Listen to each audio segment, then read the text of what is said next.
Is this the best game improvement iron ever made? Well, that is what Titleist are claiming.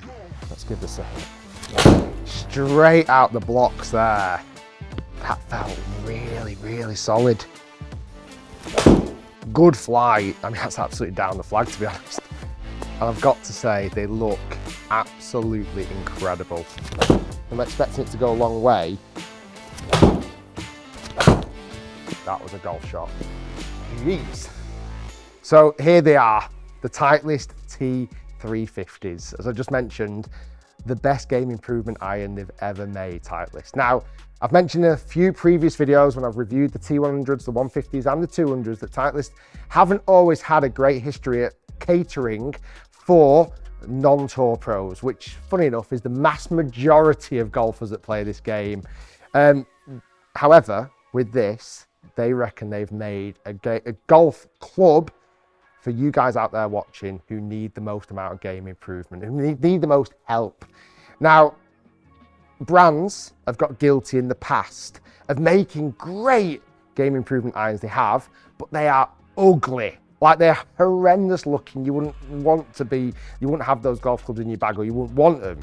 Well, these aren't that. They've gone in line with the T150s, 100s and T200s in this kind of beautiful looking head design. It really is. I love the kind of chrome, the faceplate on the back. This is a hollow head design. It is definitely chunkier than the other irons I've tested so far. But again, it's a good looking iron. Like, really, really nice. I'm gonna give these a hit. Even behind the golf ball, like, this is the 9 iron. It's not stupidly chunky. It doesn't feel like it's, you know, gonna be heavy, or it doesn't feel like it's gonna kind of clunk into the ground. It's still very sleek looking. So this iron is pretty strong. The 9 iron here is 38 degrees. I'm expecting it to go a long way. Let's give this a hit. Okay, that'll be a really interesting one. I hit that honestly awful. I'm not joking when I say I didn't nearly miss it, but it was so off the bottom groove. It was so low. Terrible strike. I didn't hit the ground at all. And that found the green pretty comfortably. 153 yards of carry on a really, really bad struck golf shot. And you saw then when it even landed, it stopped quickly as well because of the height it got. Well, you know what? I'm going to kind of mess about trying to hit different types of shots. I might, you know, not that I need the most encouragement for this, but try and hit from the toe, a little bit from the heel, a little bit from the bottom. Because again, this is a game improvement iron. It should perform out the middle of the club face, but does it perform when you don't hit the middle? That's what we want to try and find out.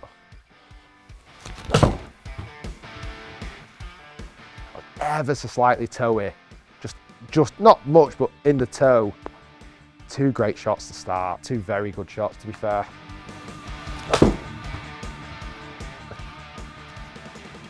I literally, half the ball is on the club face and half is not.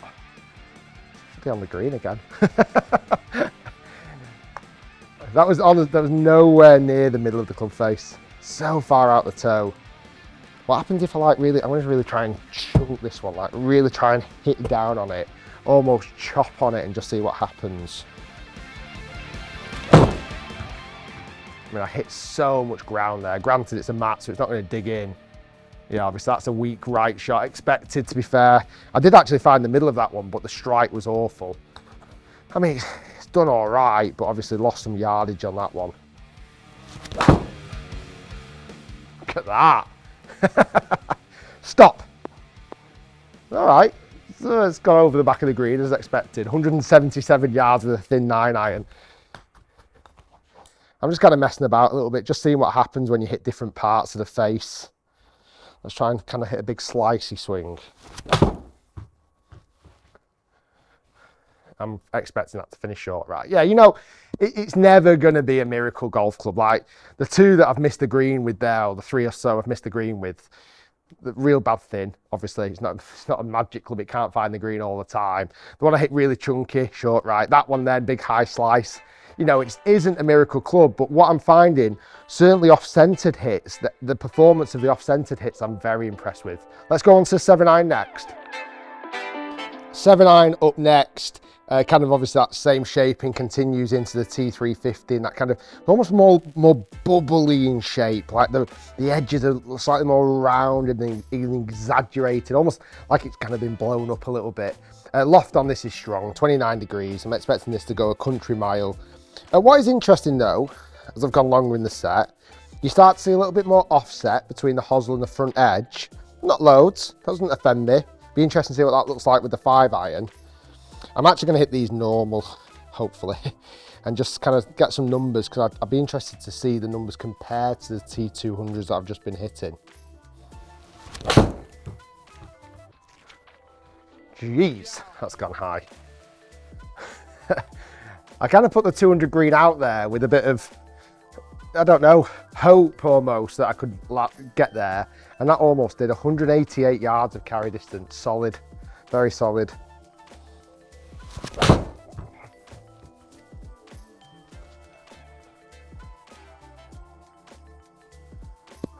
Nice.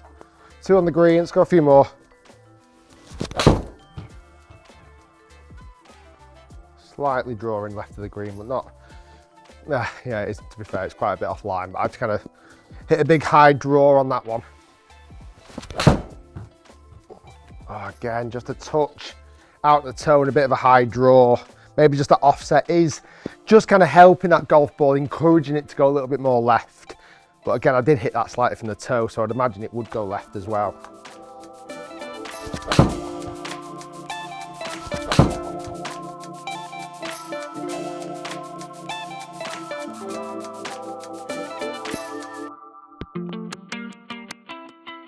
Are these irons forgiving? Yes, they are. You know, hitting those 9 irons, I was messing about. I was fairly confident, again, not a magic wand. 7-iron shots there. They were just slightly overdrawing just because of that little bit of offset, but again, super forgiving. I've just pulled up the numbers from the T200 just to have a bit of a comparison. You can see there, the T350s have gone 4 yards further, a little bit less spin. But to be honest, you look at actually the flight of both 7-irons, and actually the peak height aren't too dissimilar. 350 is just a touch lower just because of that stronger loft.